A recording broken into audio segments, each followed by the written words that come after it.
નમસ્કાર મિત્રો, આજે સીધું ને સટમાં આપણે તેલંગાણાના કોંગ્રેસી મુખ્યમંત્રી રેવંત રેડ્ડીની આવતીકાલે શપથવિધિ છે અને ભારતીય જનતા પાર્ટી ત્રણ રાજ્યોમાં જીત્યા છતાં એના મુખ્યમંત્રીઓ હજુ નક્કી કરી શકી નથી અને મિઝોરમમાં તો સ્વાભાવિક રીતે ઝેડપીએમના લાલદુહોમા ફોર્મર આઈપીએસ ઓફિસર અને પ્રાઇમ મિનિસ્ટર ઇન્દિરા ગાંધીના સુરક્ષા અધિકારી એ મુખ્યમંત્રી તરીકે નિશ્ચિત છે. આપણે એની આજે વાત કરીશું. રેવંત રેડ્ડી એ 54 વર્ષના છે, એટલે પ્રમાણમાં યુવાન છે અને એમનું ગોત્ર એ આમ તો આરએસએસ કહી શકાય, કારણ કે આરએસએસ ની વિદ્યાર્થી પાંખમાંથી એ આવ્યા. જ્યારે એ બીએ કરી રહ્યા હતા ઉસ્માનિયા યુનિવર્સિટીમાંથી, ત્યારે એ અખિલ ભારતીય વિદ્યાર્થી પરિષદમાં જોડાયેલા હતા અને પછી એમણે રાજકારણમાં આવવાનું નક્કી કર્યું અને પહેલા તેલુગુ દેશમ પાર્ટીમાં એટલે ચંદ્રબાબુ નાયડુની નજરમાં એ આવ્યા અને એમણે ચંદ્રબાબુ નાયડુ ની ટીડીપીમાં જોડાવાનું નક્કી કર્યું. પછીથી જ્યારે તેલંગણ રાષ્ટ્ર સમિતિ એટલે કે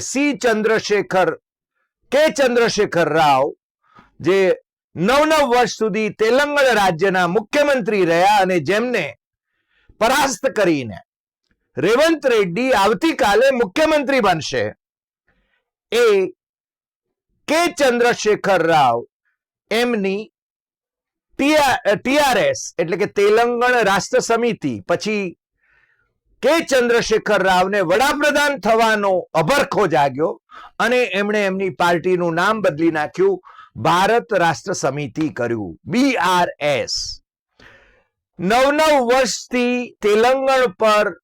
તેલંગણ જેવા સમૃદ્ધ રાજ્ય પર હૈદરાબાદ જેવા ઐતિહાસિક નગરથી એ રાજ કરતા રહ્યા રાવ અને એમનો પરિવાર, અને ક્યારેક નરેન્દ્ર મોદી સાથે હુંફાળા સંબંધો ધરાવતા રહ્યા, માનનીય વડાપ્રધાન સાથે.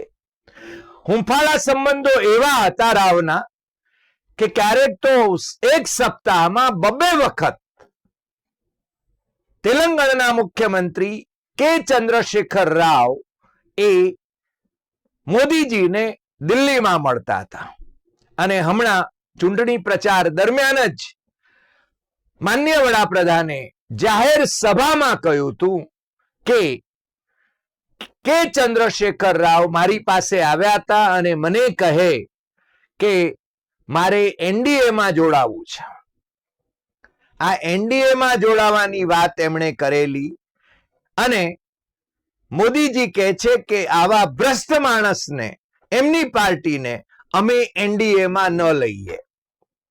હવે કેટલા શુદ્ધ વિશુદ્ધ માણસો એનડીએમાં, ભાજપનો પારસમણી સ્પર્શી જાય એટલે કેવા પવિત્ર થઈ જાય છે એ આપણે બધા જાણીએ છીએ અને અનેક નામો આપી શકાય એમ છે.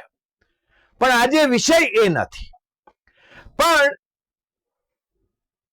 આ કે ચંદ્રશેખર રાવે એક પરિવાર થકી જાણે કે તેલંગણ પર એક ચક્રી શાસન ચલાવ્યું. એમની જ સરકારમાં એમના પુત્ર એ મંત્રી હોય, એમના દીકરી પહેલા લોકસભાના સભ્ય બને અને પછીથી એમએલસી બને અને દિલ્હીના શરાબ કાંડમાં ઈડી દિલ્હીની આમ આદમી પાર્ટીના લીડરોને જેલ ભેગા કરે, એનો રેલો એ કવિતા સુધી આવે, છતાં કવિતાની સામે પગલા ન લેવાય, કે ચંદ્રશેખર રાવની સામે કોઈ કેસ દાખલ ન કરવામાં આવે અને આ કે ચંદ્રશેખર રાવ એ કાળોતરો બનીને રેવંત રેડ્ડીને ક્યારેક આડા ઉતર્યા અને રેવંત રેડ્ડીને જેલમાં નાખ્યા હતા અને જેલમાંથી રેવંત રેડ્ડીએ એવા શપથ લીધા હતા કે આ માણસને હું સત્તા પરથી દૂર કરીશ. રેવંત રેડ્ડી એ બીઆરએસ એટલે કે ટીઆરએસ માં રહ્યા. ટીઆરએસ માંથી પછી નીકળ્યા. એ અપક્ષ ધારાસભ્ય પણ રહ્યા. એ મેમ્બર ઓફ પાર્લામેન્ટ પણ રહ્યા.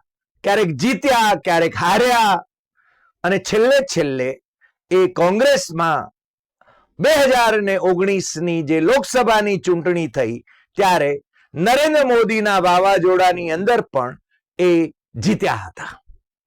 એ રેવંત રેડ્ડી રાહુલ ગાંધીની કન્યાકુમારીથી કાશ્મીર સુધીની પદયાત્રા ને જે પ્રતિસાદ મળ્યો અને એને તેલંગાણામાં જે પ્રતિસાદ મળ્યો અને એના પછી એમણે તેલંગાણામાં પદયાત્રાઓ યોજી અને એને જે ભવ્ય પ્રતિસાદ મળ્યો એને પગલે તેલંગાણામાં કોંગ્રેસ સત્તામાં આવી અને એમનું પેલું સ્વપ્ન, એમણે જે શપથ લીધા હતા એ શપથ એ ફળીભૂત થયા.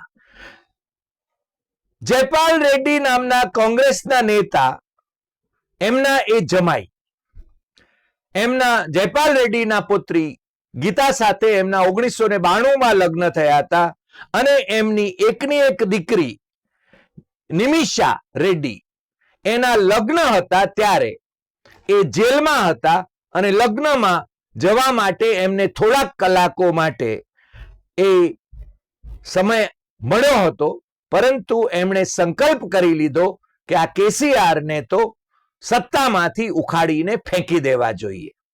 અને એમણે આક્રમક રીતે રાહુલ ગાંધી, પ્રિયંકા ગાંધી અને કોંગ્રેસના અધ્યક્ષ મલ્લિકાર્જુન ખડગે એ બધાના આક્રમક પ્રચાર, ડીકે શિવકુમાર જે કર્ણાટકના નાયબ મુખ્યમંત્રી, એમની વ્યૂહરચના અને તેલંગાણાના અમ્મા એટલે કે સોનિયા ગાંધી એમના આશીર્વાદથી એ તેલંગાણાને જીતી શક્યા અને કોંગ્રેસના મુખ્યમંત્રી તરીકે આવતીકાલે લાલ બહાદુર શાસ્ત્રી જે મેદાન છે એ મેદાન પર ભવ્ય શમિયાણો જે બાંધવામાં આવ્યો છે ત્યાં હૈદરાબાદમાં એ શપથ લેશે. તમને ખ્યાલ છે કે હૈદરાબાદ એ તેલંગાણાની રાજધાની છે અને એનો એક ભવ્ય ઇતિહાસ છે. એ ઇતિહાસ આપણે અનેકવાર ચર્ચી ગયા છીએ. આંધ્રપ્રદેશમાંથી જે અલગ આંધ્રપ્રદેશ થયું અને તેલંગાણા થયું, એમાં આંધ્રપ્રદેશની રાજધાની એ 10 વર્ષ સુધી તો હૈદરાબાદમાં રહે, પરંતુ પછી અમરાવતી એ રાજધાની બાંધવામાં આવી. એટલે હૈદરાબાદ એ તેલંગાણાની રાજધાની છે અત્યારે અને ત્યાં રેવંત રેડ્ડી અને એમની સરકાર આવતીકાલથી સત્તાના સૂત્રો સંભાળી લેશે. અખિલ ભારતીય વિદ્યાર્થી પરિષદમાંથી કોંગ્રેસમાં આવેલા આ નેતાને મૂળ કોંગ્રેસીઓ એ આડા ઉતરે એ સ્વાભાવિક હતું, પરંતુ એમનામાં જે આક્રમકતા હતી એ આક્રમકતા કિલર્સ ઇન્સ્ટિંક્ટ જે કહીએ એ કિલર્સ ઇન્સ્ટિંક્ટને કારણે એ કોઈને નમ્યા નહીં, કોઈને ઝૂક્યા નહીં. નરેન્દ્ર મોદીની સરકારની સેન્ટ્રલ એજન્સીઓએ પણ રેવંત રેડ્ડી પર દરોડા પાડવામાં કોઈ મણા રાખી નહોતી. ઇન્કમટેક્સના દરોડા 2020માં એમની પ્રોપર્ટી પર પડ્યા, છતાં એ ડગ્યા નહીં અને આવતીકાલે એ તેલંગાણા જેવા સમૃદ્ધ રાજ્યના મુખ્યમંત્રી તરીકે શપથ લેશે અને બાજુનું કર્ણાટક રાજ્ય જે છે એ પણ કોંગ્રેસે હસ્તગત કર્યું છે. ઓફકોર્સ હિમાચલ પ્રદેશ અને કર્ણાટકમાં ભારતીય જનતા પાર્ટીને પરાસ્ત કરનારી કોંગ્રેસ આ વખતે કદાચ વધુ પડતા આત્મવિશ્વાસમાં હતી અને એના વૃદ્ધ નેતાઓ એટલે કે અશોક ગેહલોત અને કમલનાથ એમના પ્રતાપે અથવા તો એમના તરફ જે પ્રજાનો જે એક દુર્ભાવ કહી શકાય તો દુર્ભાવ, અથવા મોદીના નેતૃત્વ પ્રત્યેનો એક સદભાવ કહી શકાય તો સદભાવ, એના પ્રતાપે આ રાજસ્થાન અને મધ્યપ્રદેશ એ ભારતીય જનતા પાર્ટીને ફાળે ગયા આમ તો ગઈ વખતે 2018ની ચૂંટણીમાં મધ્યપ્રદેશમાં કોંગ્રેસ જીતી હતી અને ઓપરેશન લોટસ એટલે જે ભારતીય જનતા પાર્ટીની જે કવાયત હોય છે પક્ષ પલટા કરાવવાની, એમાં જ્યોતિરાદિત્ય સિંધિયા કોંગ્રેસમાંથી એમના જૂથ સાથે નીકળી ગયા, ધારાસભ્યો સાથે નીકળી ગયા અને કમલનાથની સરકાર જે 13-15 મહિના માટે ત્યાં થઈ હતી, કાર્યરત હતી, એને પાડીને ફરીને શિવરાજસિંહ ચૌહાણ જે ચોથી વખત મુખ્યમંત્રી બન્યા હતા એ આપણે જાણીએ છીએ. આ વખતે પણ ત્યાંની જે જીત છે એનો યશ એ નરેન્દ્ર મોદીના નેતૃત્વને અને એમની વ્યૂહરચનાને અને શિવરાજસિંહની લાડલી બહેના યોજનાને ફાળે જાય છે એમ કહીએ તો ચાલે. ત્યાં આગળ કેન્દ્રના મંત્રીઓને ચૂંટણી લડવા માટે મોકલાવ્યા, સંસદ સભ્યોને ચૂંટણી લડવા માટે મોકલાવ્યા અને તોમરના દીકરાના કેટલાક વિડીયો પણ, કૌભાંડ દર્શક વિડીયો એ બહાર આવ્યા છતાં તોમર પણ જીત્યા અને ભારતીય જનતા પાર્ટી પણ મધ્યપ્રદેશમાં જીતી અને એની સરકાર રચાવામાં છે. રાજસ્થાનમાં સામાન્ય રીતે દર 5 વર્ષે સરકાર બદલાય છે, પણ આ વખતે એવા સંજોગો હતા કે અશોક ગેહલોતની સરકાર રિપીટ થશે એવી ચર્ચા હતી, પરંતુ એ સરકારને પણ ભારતીય જનતા પાર્ટીએ પરાસ્ત કરી છે. હવે છત્તીસગઢની વાત કરીએ તો છત્તીસગઢમાં પણ ભૂપેશ બઘેલને બદનામ કરવા માટે મહાદેવ એપ, જુગારખાનાની એપનું જે પ્રકરણ હતું એને ખૂબ ચગાવવામાં આવ્યું અને એમાંથી એના ભોપાળા પણ બહાર નીકળ્યા, પરંતુ મતદાન પર એની જરૂર અસર થઈ અને ભૂપેશ બઘેલ અને એમના નાયબ મુખ્યમંત્રી સિંહદેવ વચ્ચેનો ખટરાગ એ પણ એ કોંગ્રેસના પરાજય માટે જવાબદાર ગણી શકાય. જો કે આ 5 રાજ્યોમાં રાહુલ ગાંધીએ જે એગ્રેસિવ પ્રચાર કર્યો અને વિશાળ જનસમર્થન એમને મળતું હતું એ જોતા એમની જે જીતવા માટેની જે અપેક્ષા હતી એ ખૂબ વધી ગઈ હતી, પરંતુ મતદારોએ 3 રાજ્યોમાં કોંગ્રેસને પરાજિત કરી અને તેલંગાણામાં કોંગ્રેસને જીતાડી, મિઝોરમમાં ZPM એને ઝોરમ પીપલ્સ પાર્ટી જે છે એમની જોરમ લોકોની એને વિજય બનાવી અને એના નેતા જે છે લાડલુ હોમા એ IPS અધિકારી રહ્યા છે, એ હવે મુખ્યમંત્રી બનશે. આમ તો પરોક્ષ રીતે એમણે કહ્યું છે કે કેન્દ્ર સાથે બહુ સારા સંબંધો અમે જાળવશું, એટલે ત્યાં અગાઉની વિધાનસભામાં ભારતીય જનતા પાર્ટીનો એક સભ્ય હતો અને આ ખ્રિસ્તી બહુલ રાજ્ય છે એટલે એ રાજ્યમાં પહેલા ભારતીય જનતા પાર્ટીની એક જ બેઠક હતી ધારાસભામાં. આ વખતે એણે એની ટેલી વધારી છે અને 2 બેઠકો એણે જીતી છે. તેલંગાણામાં પણ અગાઉ ભારતીય જનતા પાર્ટીની માત્ર 1 બેઠક હતી, પણ આ વખતે એની 8 બેઠકો થઈ છે, એટલે ભારતીય જનતા પાર્ટીએ તેલંગાણામાં પણ પોતાની સ્થિતિ સુધારી છે. હવે જે મુખ્ય પ્રશ્ન છે એ છે કે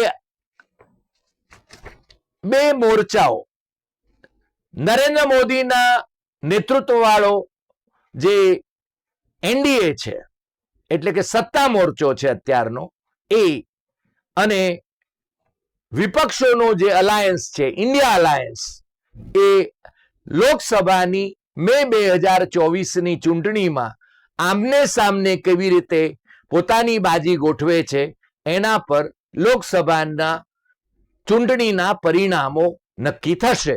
આપણે એનું આગોતરું કોઈ આકલન કરી શકીએ એમ નથી, કારણ કે ઇન્ડિયા અલાયન્સ એ કેટલું સંગઠિત રહી શકે છે એના પર એનો ઘણો બધો મદાર છે.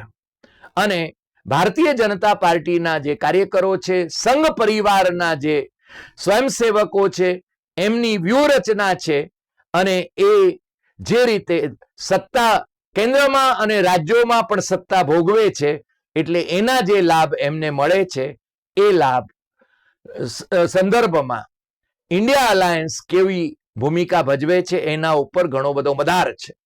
આમ તો આજે મહામના ડોક્ટર બાબા સાહેબ આંબેડકરનો ની પુણ્યતિથિ છે અને એમને આપણે શત વંદન કરીએ.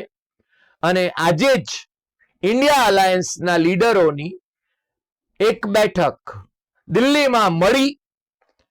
મલ્લિકાર્જુન ખડગે જે કોંગ્રેસના અધ્યક્ષ છે એમના નિવાસ સ્થાને મળી અને આ વિપક્ષો જે એનું અલાયન્સ છે એટલે કે તમામ વિપક્ષોના વડાઓની એક બેઠક 18મી ડિસેમ્બરે દિલ્હીમાં મળવાની છે એવું અત્યારે નક્કી થયું છે. કારણ કે ઘણા બધાએ એમ વિચાર્યું કે ઇન્ડિયા અલાયન્સ વેરવિખેર થઈ ગયું, પરંતુ રાહુલ ગાંધીએ વિદેશ યાત્રાએ જતા પહેલા, કારણ કે એ 9 થી 14 દરમિયાન એટલે કે 9 થી 14 ડિસેમ્બર દરમિયાન એ ઇન્ડોનેશિયા, સિંગાપોર, મલેશિયા અને વિયેટનામ એના પ્રવાસે જઈ રહ્યા છે. અને તમને ખ્યાલ હશે કે 16મીએ એમણે એક અદાલતમાં પણ પેલે પનોતી પ્રકરણ ને બીજા પ્રકરણો જે છે એની અંદર હાજર થવાનું છે. પણ 18મી ડિસેમ્બરે ઇન્ડિયા અલાયન્સના વિવિધ ઘટક પક્ષોના વડાઓની બેઠક એ મલ્લિકાર્જુન ખડગે બોલાવી છે. અને એ પહેલા એમણે રાહુલ ગાંધીએ પણ પશ્ચિમ બંગાળના મુખ્યમંત્રી અને તૃણમૂલ કોંગ્રેસના સુપ્રીમો મમતા દીદીની સાથે વાત પણ કરી લીધી છે. એટલે હવે એ કઈ રીતે આગળ વધે છે, એમની વ્યૂહરચનાઓ કેવી ઘડાય છે, એના પર ઘણો બધો મદાર આપણે જોઈએ છીએ. પણ એક વાત મારે આજે બહુ સ્પષ્ટ કરી દેવાની છે. આજે સંસદમાં જમ્મુ કાશ્મીરના મુદ્દે ફરીને પાછા નહેરુનું ભૂત સળવળ્યું છે. નહેરુની ભૂલો, આ બે ભૂલો હતી, પેલી ભૂલ હતી, આમ ભૂલ હતી, તેમ ભૂલ હતી, એમ એ સત્તા પક્ષ તરફથી, સરકાર તરફથી, ગૃહમંત્રી અમિત શાહ તરફથી કહેવામાં આવ્યું. એના વિશે આપણે ફરીને ક્યારેક વિગતે એપિસોડ કરીશું. પરંતુ જમ્મુ કાશ્મીરમાં ચૂંટણી થાય 90 બેઠકોની, કારણ કે જમ્મુ કાશ્મીર રાજ્યના 2 ટુકડા ઓગસ્ટ 2019માં કરવામાં આવ્યા છે અને બંને કેન્દ્ર શાસિત પ્રદેશો છે, જમ્મુ કાશ્મીર અને લડાખ. અને જમ્મુ કાશ્મીરને 90 સભ્યોની વિધાનસભા છે. એ વિધાનસભાની ચૂંટણી ક્યારે થશે એ ભણી પણ આપણી નજર રહેશે. પરંતુ અત્યારે જે બહુ જ મહત્વની બાબત છે એ છે કે જે 3 રાજ્યોમાં ભારતીય જનતા પાર્ટી જીતી છે એ 3 રાજ્યોમાં એમના મુખ્યમંત્રી નક્કી કરવાની બાબતમાં ભારતીય જનતા પાર્ટીની નેતાગીરીમાં કશમકશ ચાલી રહી છે. કારણ કે રાજસ્થાનમાં આમ તો અગાઉ 2 વાર મુખ્યમંત્રી રહેલા વસુંધરા રાજે એમને મુખ્યમંત્રી નથી બનાવવા તો કોને બનાવવા છે?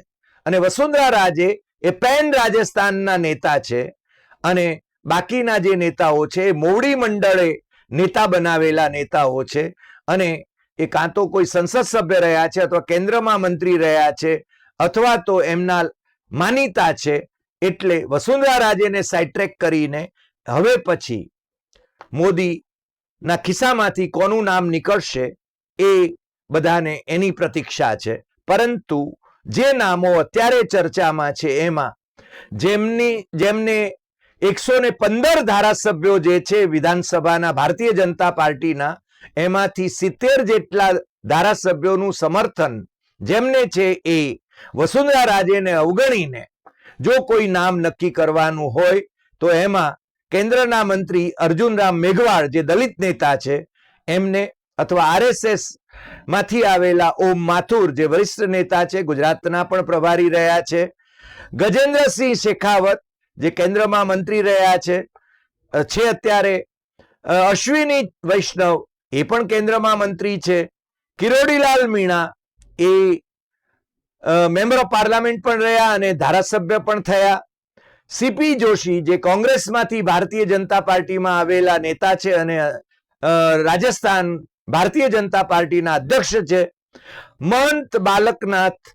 એ આ વખતે ધારાસભામાં ચૂંટાયા છે અને જયપુરના રાજકુમારી જે મેમ્બર ઓફ પાર્લામેન્ટ રહ્યા છે, લોકસભાના સભ્ય રહ્યા છે, પણ આ વખતે ધારાસભામાં પણ ચૂંટાયા છે, એ દિયા કુમારી, આ નામોની ચર્ચા એ છે. પણ આ નામો સિવાય પણ કોઈ પણ વ્યક્તિ એ મુખ્યમંત્રી બની શકે, પરંતુ એમની સામે મે 2024ની ચૂંટણી એ ઊભી છે.